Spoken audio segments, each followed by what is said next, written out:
வணக்கம். வாங்க இன்னைக்கு நம்ம கிறிஸ்மஸ்க்காக சாக்லேட் கேக் ரெசிபி பார்க்க போகிறோம். வாங்க அது எப்படி செய்யறதுன்னு பார்க்கலாம்.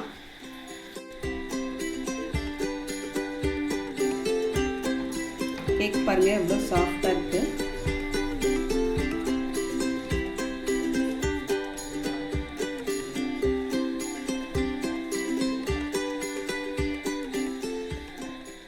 இப்போ ஒரு பவுல் எடுத்து வச்சுருக்கேன். அதில் 4 முட்டையுடைய வெள்ளை கரு எடுத்து வச்சுருக்கேன். இப்போ அதை இதில் சேர்த்துக்கலாம். இன்றைக்கி நான் ஹேண்ட் மிக்சர் யூஸ் பண்ண போகிறேன். இதுக்கு பதில் நம்ம விஸ்க் இருக்கும், அந்த விஸ்க்லேயே நம்ம யூஸ் பண்ணி நமக்கு நல்லா அடிச்சுக்கலாங்க. நம்ம விஸ்கால் அடித்தா கூட நமக்கு நல்லா ஃபோம் மட்டும் வரும்.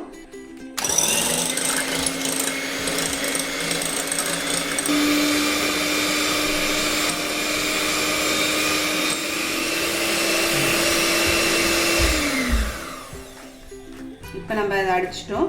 இப்போ இதில் பவுடர் சுகருங்க, 1 கப் அளவுக்கு பவுட்ரு பண்ணி 1 கப் அளவுக்கு சர்க்கரை இருக்கிற மாதிரி பார்த்துக்கலாம். இதை நம்ம கொஞ்சம் கொஞ்சமாக சேர்த்து நம்ம அடிச்சுக்கலாம். நம்ம கையால் விஸ்கில் அடித்தாலும் அதே மாதிரி கொஞ்சம் கொஞ்சமாக சேர்த்து நம்ம நல்லா ஃபோமாட்டம் வர மாதிரி அடிச்சுக்கலாங்க.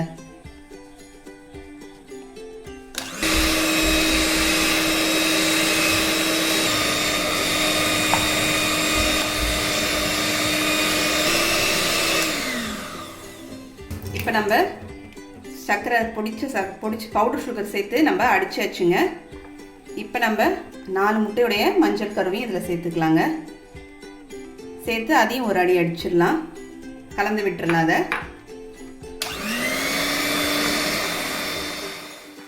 1/4 கப் அளவுக்கு நம்ம சமையல் எண்ணெய் சேர்த்துக்கலாங்க. கடலை எண்ணெய் நல்லெண்ணெய்லாம் சேர்க்கக்கூடாதுங்க, எந்த ஃப்ளேவரும் இல்லாமல் சன்ஃப்ளவர் ஆயில் எடுத்துக்கலாம். அது 1/4 கப் அளவுக்கு சேர்த்துக்கலாம். 1 ஸ்பூன் அளவுக்கு வெனிலா எசன்ஸ் சேர்த்துக்கலாங்க. இப்போ இதை மாதிரி நம்ம விஸ்க் வச்சு கூட இதை பண்ணிக்கலாங்க. இந்த மாதிரி விஸ்கில் பண்ணால் கூட நமக்கு நல்லா ஃபோமாட்டம் வரும். அந்த வெள்ளை முட்டையோட ஒயிட் பார்த்திங்கன்னா நம்ம விஸ்கால் அடித்தாலும் நல்லா நமக்கு ஃபோமாட்டம் வருங்க. கொஞ்சம் கூட ஒரு 5 நிமிஷம் டைம் எடுக்கும், அவ்வளோதான். ஏற்கனவே நம்ம சேனலில் ஃப்ளஃபி ஆம்லேட் போட்டிருக்கோம். நான் ஏற்கனவே அதை விஸ்க் வச்சு தான் அதை பண்ணியிருப்பேன். நல்லா ஃபோமாட்டம் வந்திருக்கும். அந்த வீடியோவை இந்த வீடியோட எண்ட் ஸ்லைடில் கொடுக்குறேங்க, அதில் கூட நீங்கள் பார்த்தீங்கன்னா தெரியும். உங்களுக்கு விருப்பம் இருந்தால் அதை பார்த்துக்குங்க. இப்போ நம்ம மாவெல்லாம் போட்டு சலிச்சுக்கலாங்க. அதுக்கு சலிக்கிறதுக்கு ஒரு ஜல்லடை வச்சுருக்கேன். அதில் 3/4 கப் அளவுக்கு மைதா மாவு, 1/4 கப் அளவுக்கு cocoa powder, 1 teaspoon baking powder, 1/2 teaspoon baking soda. இப்போ இதை எல்லாத்தையும் நம்ம இதில் மாவு சலிச்சுக்கலாம். இப்போ தான் நமக்கு எல்லாமே ஒன்றா மிக்ஸ் ஆகிருக்கும். இந்த மாதிரி சலிச்சு போட்டோம்னா தான் நமக்கு எல்லாம் மிக்ஸ் ஆகிடுங்க, ஒன்றா ஈவனாக மிக்ஸ் ஆகும். இப்போ நம்ம மிக்ஸ் பண்ணிக்கலாங்க.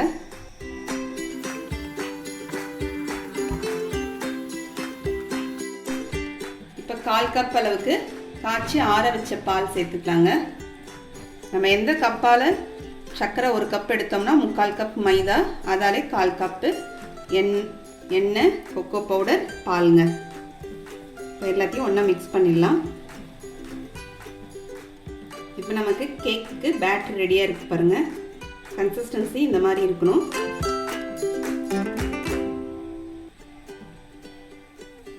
நம்ம தோசைக்கல்லை ஒரு 5 நிமிஷம் நல்லா சூடு பண்ணிக்கலாங்க. ஒரு மீடியம் ஃப்ளேமில் வச்சு நல்லா 5 நிமிஷம் ப்ரீஹீட் பண்ணிக்கலாம், சூடு பண்ணிக்கலாம். குக்கரில் எண்ணெய் தடவிக்கலாங்க, சைட்லேயும் தடவிக்கலாம்.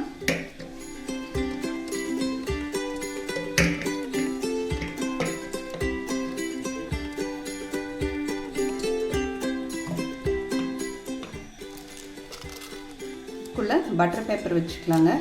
பட்டர் பேப்பர் இல்லைன்னா அதுக்குள்ளே மைதா போட்டு நம்ம டஸ்ட் பண்ணி எடுத்துக்கலாம். இப்போ அதுக்கு மேலேயும் கொஞ்சமாக எண்ணெய் தடவிடலாம். இப்போ நம்ம இந்த கேக் பேட்டர் கலந்து வச்சுருக்கிறத இதில் சேர்த்துடலாங்க.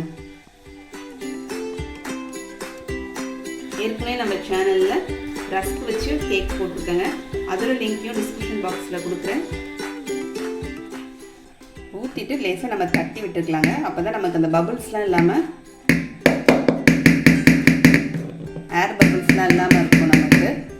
இந்த மாதிரி தட்டிட்டோம்னா, இப்போ தோசைக்கல் மேலே நான் குக்கர் வச்சிடுறேங்க.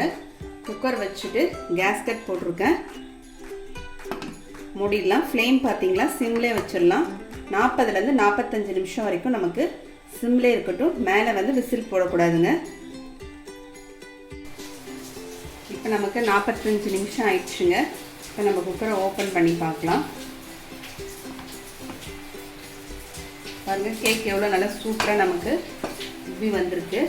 கேக் வெந்துருச்சான்னு செக் பண்ணிக்கலாம். ஏதாவது டூத்பிக்கு இதை மாதிரி வடகம்பி ஏதாவது இருந்துச்சுன்னா. இது பாருங்கள், கேக் ஓட்டவே இல்லை, நல்லா வெந்துருச்சு நமக்கு. இப்போ நம்ம இதை எடுத்துட்டு ஆற வச்சிடலாங்க. நல்லா ஆற வச்சதுக்கப்புறம் நம்ம எடுத்துக்கலாம். ஆறட்டும். இப்போ நல்லா ஆறிடுச்சுங்க. இப்போ நம்ம ஓரத்தில் கத்தி வச்சு சுற்றி ஃபஸ்ட்டு எடுத்துக்கலாம். இப்போ மேலே ஒரு பிளேட் போட்டு கவுத்துக்கலாங்க. இதில் நமக்கு வேணும்னா நட்ஸ் கூட இந்த மாவு நம்ம கலக்கும் போதே நமக்கு வேணும்னா ட்ரை ஃப்ரூட்ஸ் நட்ஸ் ஏதாவது சேர்த்துக்கலாங்க. முந்திரி, பாதாம், பிஸ்தா சேர்த்து கூட நம்ம இதில் செஞ்சுக்கலாம். இதுக்கு மேலே நம்ம சாக்லேட் சாஸ்லாம் அப்ளை பண்ணிக்கிறதுனா நம்மளுடைய விருப்பம் தாங்க. இப்போ குக்கரை எடுத்துடலாங்க.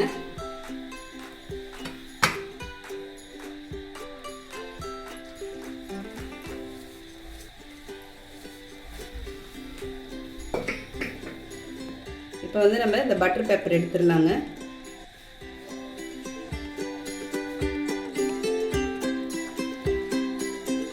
கேக் பாருங்கள் எவ்வளோ அழகாக நல்லா சூப்பராக சாஃப்டாக வந்திருக்கு.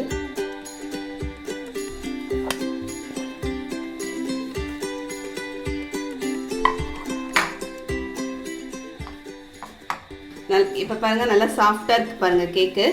நல்லா எவ்வளோ ஸ்பான்ச்சியாக நல்லா செம்ம சூப்பராக வந்திருக்குங்க. இப்போ கேக் கட் பண்ணிடலாங்க.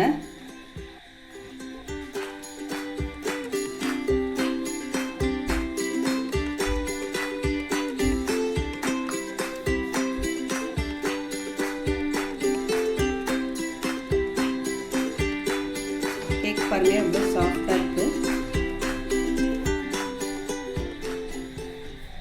இப்போ நமக்கு ஓவன் இல்லாமல் ப்ரெஷர் குக்கர்லேயே நமக்கு சூப்பராக கேக் ரெடி ஆகிடுச்சுங்க. நீங்களும் இதை மாதிரி செஞ்சு பாருங்கள். கிறிஸ்மஸ்க்கு நீங்களும் செஞ்சு பார்த்து எப்படின்னு கமெண்ட் பண்ணுங்கள். உங்களுக்கு இந்த வீடியோ பிடிச்சிருந்தா லைக் பண்ணுங்கள், ஷேர் பண்ணுங்கள், சப்ஸ்கிரைப் பண்ணுங்கள். அடுத்த வீடியோவில் பார்க்கலாம். தேங்க்யூ. Happy Christmas.